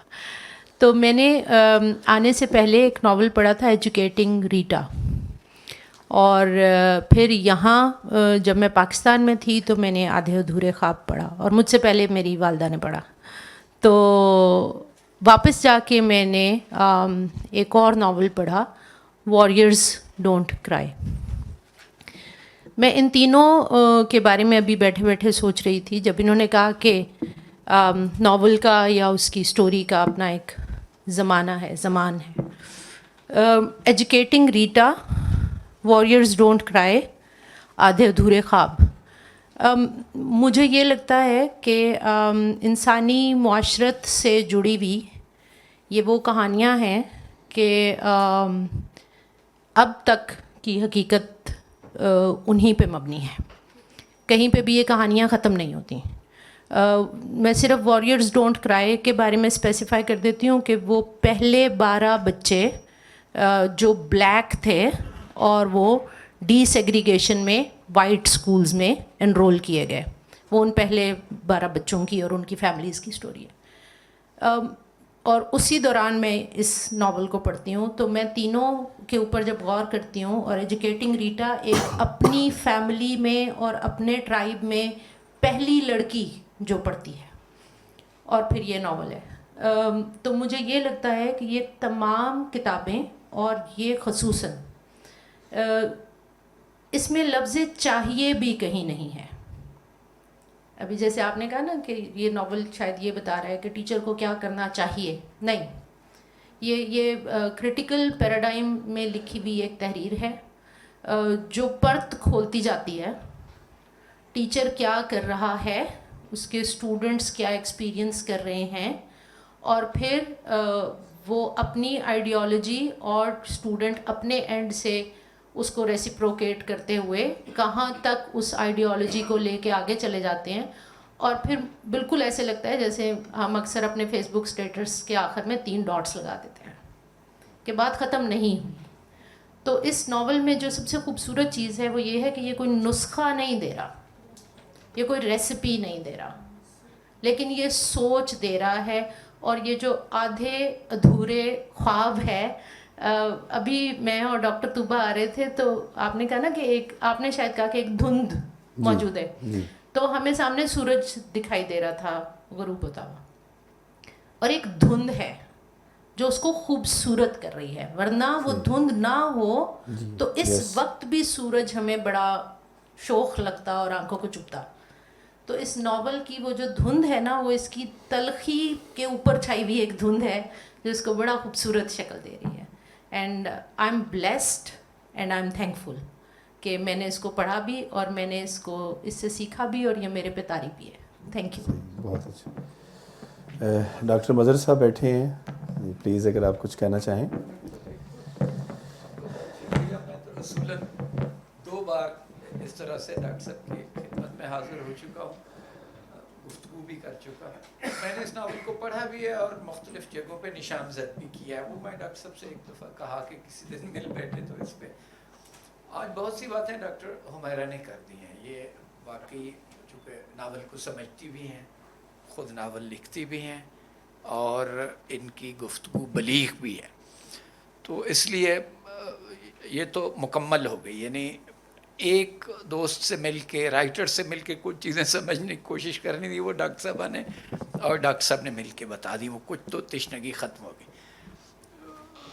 میں اب تک جو 2 اس طرح کی تقریبات میں موقع ملا, وہ ڈاکٹر صاحب جرنلی بات کی, لیکن ابھی پرٹیکولرلی آپ نے جیسے کہا یہ ناولٹ, میں بھی کسی حد تک آپ کے ساتھ متفق ہوں. اس میں ڈاکٹر صاحب نے خود بھی جو اس کو ٹائٹل دیا ہے وہ بھی آدھے ادھورے خواب ہے. آپ نے اب میں سے نقاد بھی ہیں بہت سارے, حالی کے بارے میں کہتے ہیں وہ ایک بھلے مانس غزل گو ہے. بتایا یہ گیا ہے کہ طبیعت میں اور مزاج میں, قلب و روح میں بالکل پیش قدمی کر کے عشق کرنے کے احساسات تھے. خاندانی تربیت اس کی اجازت نہیں دیتی تھی. جو بنا کے جو اس نے لکھا وہ غزل ہے جو بہت سی چیزیں کنوے نہیں کرتی. میں خود ڈاکٹر صاحب کی طرح ایک اسٹوڈنٹ اور ٹیچر رہا ہوں. ڈاکٹر صاحب تو ٹیچر ہیں, اسٹوڈنٹ رہا ہوں. میرا خیال ہے کہ ڈاکٹر صاحب کی اس ناول میں وہ ایک جھجک اور احتیاط والا پہلو بھی ڈاکٹر صاحب نے بہت سی جگہوں پر مد نظر رکھا. اور یہ چونکہ پہلا ناول ہے میرا خیال ہے ڈاکٹر صاحب کا, یہ طبیعت میں 1-2 کے بعد بہت بے باکی آ جائے گی. میں بے باکی آ جائے گی. وہ بہرحال وہ ہے. اور اس میں وہ دوسرا یہ پیور, وہی جیسے کہتے ہیں کہ ایک ڈاکٹر صاحب نے خود بھی فرمایا, یہ ایک نقطہ نظر ہے, ایک نیریٹو اور بیانیہ ہے. وہ علامہ اقبال کا ایک, میں چونکہ فارسی ادب کا اسٹوڈنٹ ہوں, وہ یہ ہے کہ نغمے کو جاؤ من کو جا, ساز سخن بہانہ است, سوئے قطار می کشم ناکیے بے زمام را. کہ شاعری کہاں اور میں کہاں, یعنی ہم دو میں مغایرت اور فرق ہے. میں تو بس وہ ایک بھٹکی ہوئی قوم کی رہنمائی کا. بنیادی طور پر ڈاکٹر صاحب نے اس کو شوگر کوٹنگ کی ہے, اس کو رومانویت دی ہے, لیکن کھل کر نہیں دی ہے. میں توقع ہے کہ ڈاکٹر صاحب جو پورے خواب اور تعبیروں تک جائیں گے, کھل کر اس کی وہ کریں گے. ہاں دیکھیں, زیادہ ڈاکٹر صاحب صاحب علم ہے, اس میں کوئی شک نہیں, صاحب نظر بھی ہیں, اور خود ان کی اس تحریر اور سے پہلے کالمز اور گفتگویں یہ سب بتاتی ہیں کہ ان میں وہ استعداد بدرجہ اتم موجود ہے کہ یہ کسی خیال کو, خاص طور پر احساسات اور جذبات سے لبریز خیال کو, بالکل اس کی معراج تک پہنچائے. میرا خیال ہے, میں ڈاکٹر صاحب کو پہلے بھی عرض کر چکا ان کی خدمت میں, کہ یہ آدھ ادھورے خواب کے 2 حصے ابھی باقی ہیں. ایک تو پورے خواب اور ایک اس کی تعبیر ہے.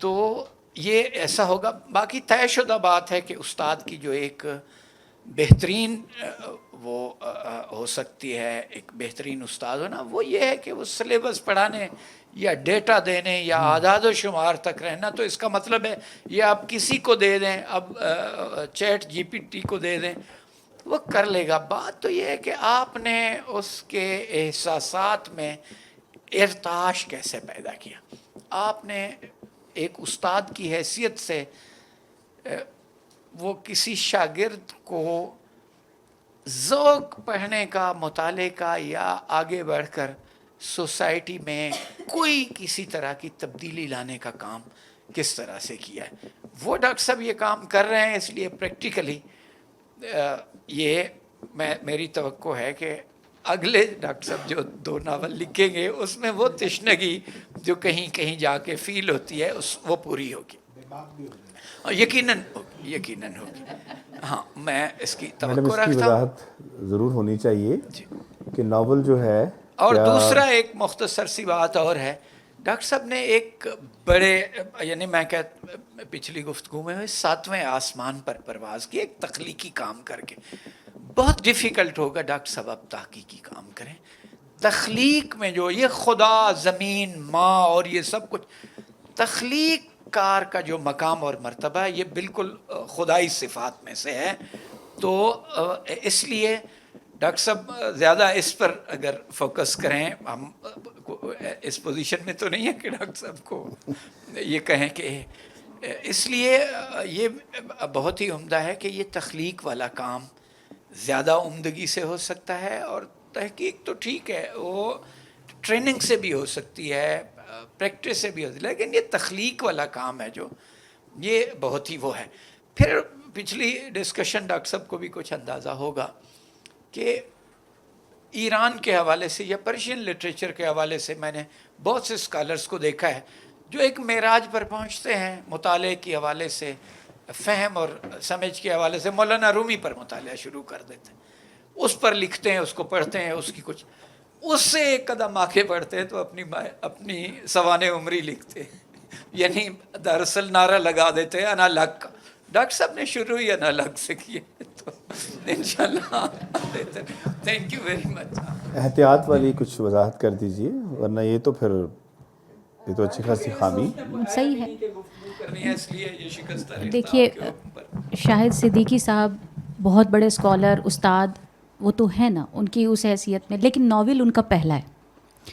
کچھ چیزیں ایسی ہوتی ہیں جن کا ہمیں ادراک خود کو بھی تخلیق کار کو ہوتا ہے اور پڑھنے والے کو بھی ہونا چاہیے. اور پہلے ناول میں پہلا تجربہ، اور اس میں بہت ساری گنجائشیں امپرومنٹ کی ہوتی ہیں.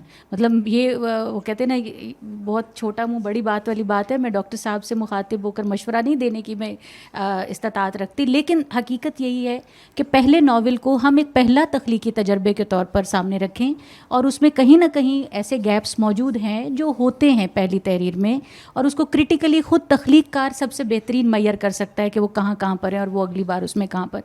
باقی کچھ چیزیں ظاہر ہے غیر مرئی، غیر فطری، اس میں ایک ریلیشن شپ کا بالکل غیر فطری انداز سے اس کو، لیکن زندگی میں صرف رومانس جو ہے وہ، جیسے میں نے شروع میں بھی عرض کیا کہ رومانس صرف ایک روایتی رومانس نہیں ہے. رومانس کسی کے ساتھ، کتاب کے ساتھ جڑ جانا بھی ایک رومانس ہے. ایک کتاب جو 2 لوگوں کو ایک وقت میں پسند آ جاتی ہے وہ بھی ایک محبت کی ایک شکل ہے.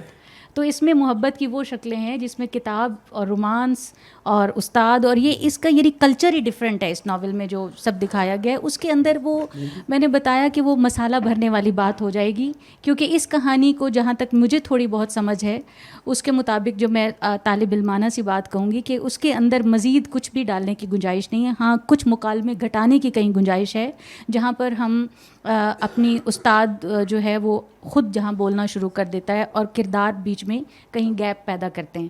تو کردار کے ذریعے وہ مکالمے ہونے چاہیے، لیکن کہیں پر مصنف کو خود نہیں بیچ میں ہونا چاہیے.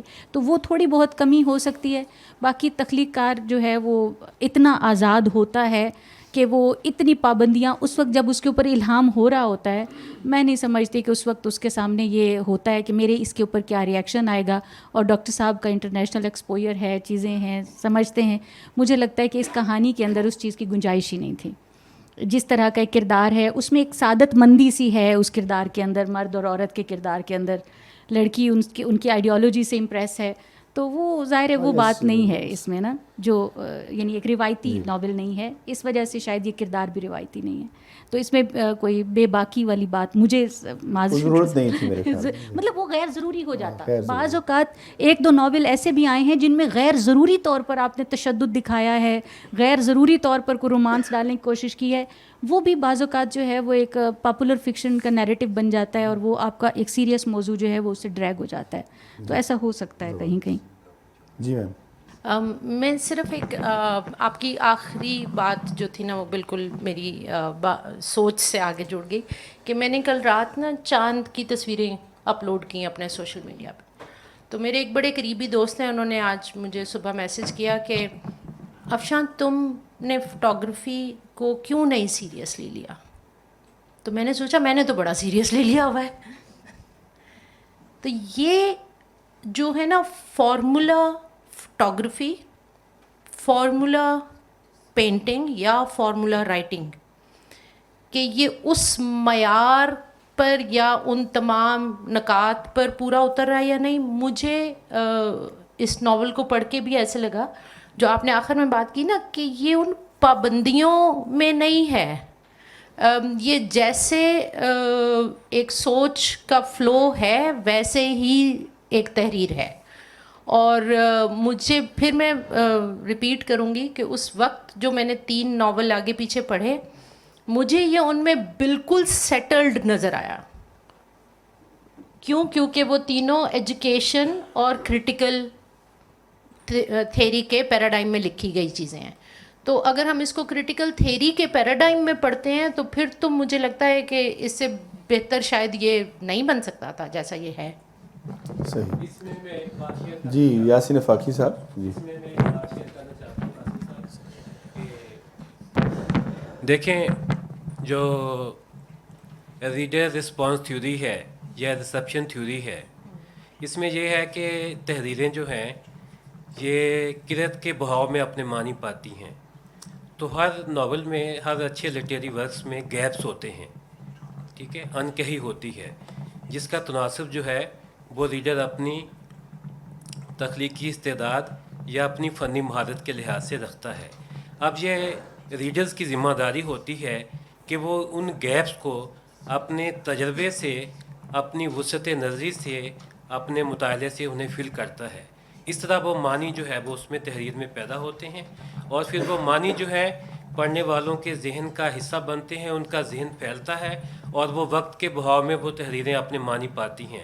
تو یہ گیپ جو ہے اتنے ہے نہیں ہیں، ان سب سے ہم آشنا ہوتے ہیں. تو ہر چیز جو ہے وہ انڈیل دی جائے اور لکھنے والا اپنا سینہ اگل کر رکھ دے، تو یہ جو دھند آپ کہہ رہے ہیں بار بار، یہ جو ایمبیگوس ایک فضا بنتی ہے، اس کا حسن غارت ہو جاتا ہے اس سے نا. اور اسی سے اس میں جو ایک معنی کی تحریت ہے وہ پیدا ہوتی ہے، جو پڑھنے والے کو لطف آشنا کرتی ہے. اگر سب کچھ جو ہے وہ ان کہی اس میں سے اس کا ایلیمنٹ نکال دیا جائے، اور جو ان نون ایلیمنٹ جو ہے وہ ان کہی کے روپ میں لکھنے والے نے کھپایا ہوا ہوتا ہے، اس کو منکشف کر دیا جائے، تو ادبی تحریریں جو ہے وہ ادبی مرتبے سے گر جاتی ہیں. تو وہ اپنی اس میں آپ کہہ لیں کہ معنوی رینج جو ہے، جو ادب میں کشادہ ہوتی ہے، اس کو کھو دیتی ہیں. تو اس لحاظ سے اس ناول میں جو ہے وہ کوئی خرابی یا کمی کوتاہی نہیں ہے. اور اس کو ناول ہی کہنا چاہیے. جب مصنف اس کو کہہ رہا ہے تو ہم اس کو ادھر ادھر جو ہے نا ہمیں کھینچ کر نہیں لے جانا چاہیے کہ یہ ہے یا یہ وہ ہے. ٹھیک ہے، آپ اس کو اسی انداز سے پڑھنے کی کوشش کریں، اور پھر آپ دیکھیں کہ آپ کن چیزوں کے ساتھ کن سطحوں تک آپ ریلیٹ کر رہے ہیں اور وہ چیزیں کہاں جا رہی ہیں. اور یہ اچھے ادب میں تو ساری یہ اشارت ہوتی ہے، ٹھیک ہے، اشارے ہوتے ہیں، میٹافرز ہوتے ہیں. تو اگر آپ کا ذہن اتنا ذہن رسا ہے تو ہم اس کو مختلف اطراف میں پھیلاتے ہیں، ٹھیک ہے. اور اگر آپ اس کو اوپن کر دیں گے ہر چیز کو جو ہے وہ اس میں جو ہے وہ رائے گاں جائے گی. بہت شکریہ. کچھ آپ جی پلیز آخری سوال پھر.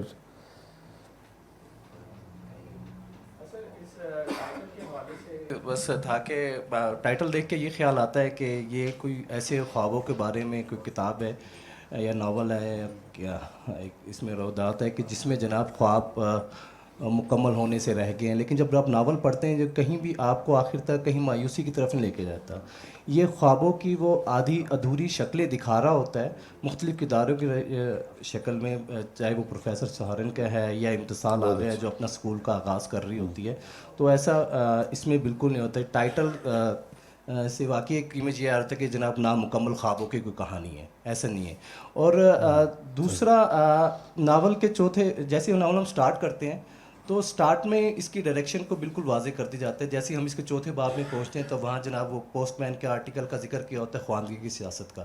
پھر سارا ناول وہ متعلم, تعلم اور تعلیم کے حوالے سے وہ چیزیں چلتی رہتی ہیں. تو اس حوالے سے واقعی ایک ناول مکمل ایک ناول ہے. میں یہ تو نہیں کہوں گا سر والی بات جب مصنف نے کہہ دیا تو یہ ہوا, ایسا بالکل نہیں, لیکن ایک پورے پہلو کا مکمل احاطہ کرتا ہے. اور کہیں بھی آپ یہ دیکھیں کسی بھی چیزوں کو کوئی ایمبیگوٹی یا دھن میں نہیں رکھا گیا. تیسری سب سے بڑی بات یہ ہے کہ کسی بھی تحریر کے بعد آپ خود سے پرووک کرنا لگے. تو ایک ایٹ لیسٹ یہ پوری تحریر آپ کو اس سٹیج پہ لے کے جاتی کہ وہ جو نظریہ یا جو مثبت باتیں پروفیسر سہارن لے کے آتے ہیں وہ اس حوالے سے آپ کو پرووک کر رہی ہوتی ہیں. اور چوتھی سر آپ سے ڈائریکٹ بات ہے, اس میں بھی جناب آپ نے قہوہ خانوں کا بھی ذکر کیا ہے. چائے کے حوالے سے پروفیسر سہارن جب وہ امتسال کو لے کے جاتے ہیں اور مختلف ایک مخصوص قہوہ خانے پہ جا کے بیٹھتے ہیں اور چائے وغیرہ وہ پیتے ہیں, تو اس ناول میں کہاں کہاں خود آپ کی پوسٹ بھی دیکھتے ہیں, آپ اکثر کافی بہت پسند کرتے ہیں اور کافی قہوہ خانوں میں, تو اس ناول میں آپ خود کہاں کہاں ہیں؟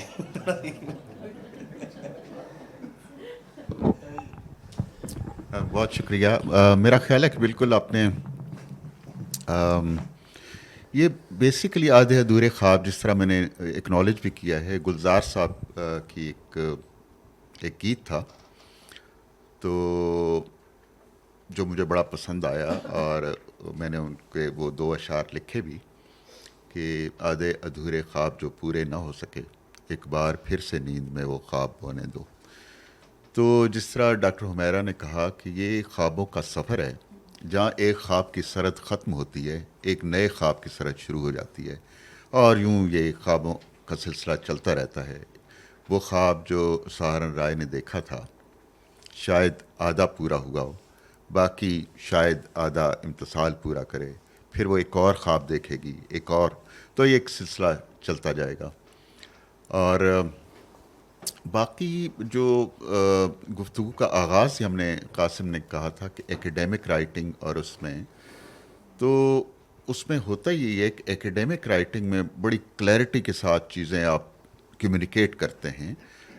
لٹریچر میں یا کریٹیو رائٹنگ میں ایمبیگوٹی جو ہے وہ ایک کوالیفیکیشن ہوتی ہے کہ ساری چیزیں اگر آپ کریں, جس طرح وہ منیر نیازی کی ایک نظم ہے, کچھ باتیں ان کہی رہنے دو, کچھ باتیں ان سنی رہنے دو, ساری باتیں دل کی کہہ دیں اگر, پھر باقی کیا رہ جائے گا. ساری باتیں اس کی سن لی اگر, پھر باقی کیا رہ جائے گا. ایک اوجھل بے کلی رہنے دو, ایک رنگین ان بنی دنیا پر, ایک کھڑکی ان کھلی رہنے دو. تو ریڈر جو ہے وہ کانسٹنٹلی ہے کہ ان کھلی کھڑکی کے پرے کیا ہے. اگر آپ نے وہ پہلے سے چوپٹ کر دیا اپنی بے باکی میں, تو وہ تو پھر باقی کچھ نہیں رہے گا. تو میرا خیال یہ ہے کہ لٹریچر کا ایک ایسنس ہی یہ ہے کہ اس میں انڈائریکٹنیس ہے اور ایک ایمبیگوٹی ہے. بلکہ ایک کتاب کا نام مجھے یاد تھا, 7 ٹائپس آف ایمبیگوٹی, بڑی ہماری ایک ہوا کرتی تھی. باقی آپ کا جو ہے کہ وہ حمیرہ نے پہلے ہی بتا دیا ہے کہ اس میں آٹو بایوگرافیکل ٹچز بھی ہیں, اور میرا خیال ہے کہ جتنا ایک آرٹ ہے وہ ان اٹس ایسنس وہ آٹو بایوگرافیکل ہوتا ہے. اس میں درجوں کا فرق ہو سکتا ہے, لیکن وہی آپ اندر سے لے کے آتے ہیں چیزیں اور وہ کرتے ہیں. تو باقی مجھے خوشی ہے کہ آپ نے میری سرگرمیوں پہ نظر رکھی ہوئی ہے. میم اس میں سے کچھ اگر آپ پڑھ کے سنانا چاہیں.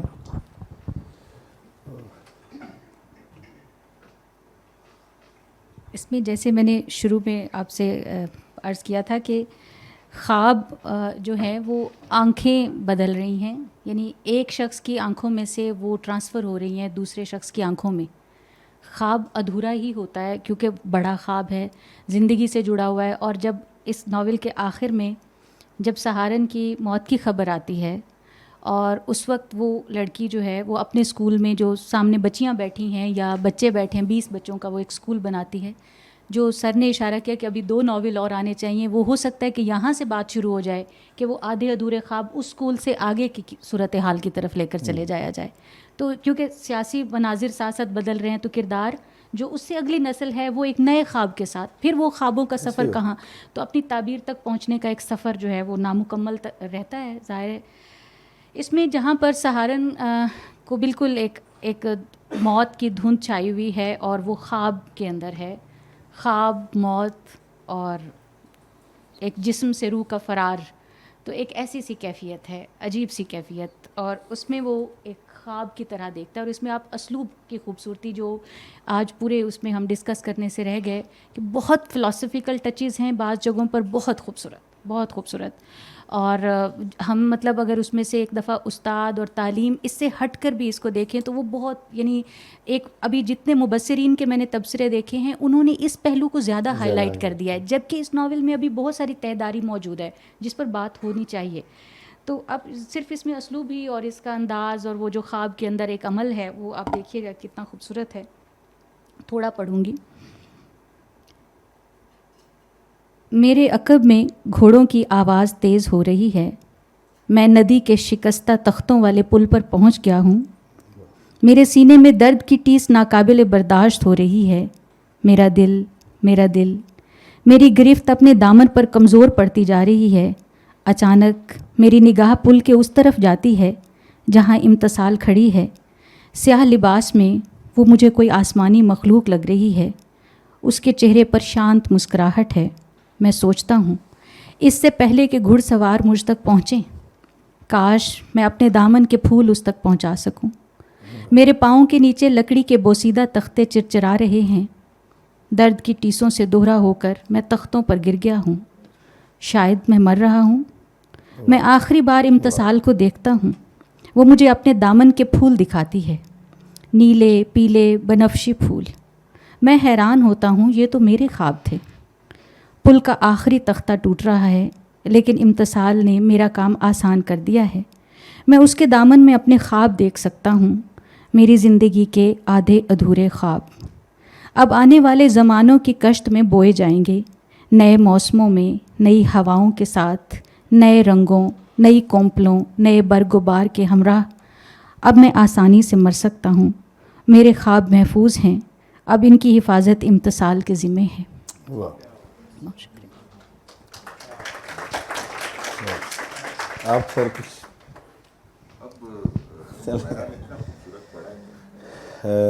میرے خیال میں کافی, چلیں جی آخری سوال پلیز آپ.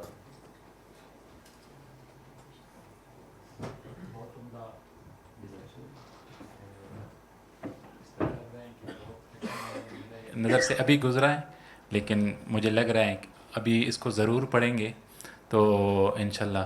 تو بحیثیت اسٹوڈنٹ ایک شارٹ سا کویسچن ہے سر, اس ناول کے لکھنے کا جو آپ میں جو انسپائریشن آپ میں آئی ہے وہ آپ کو کہاں سے ملی ہیں, کہاں سے آئی ہیں؟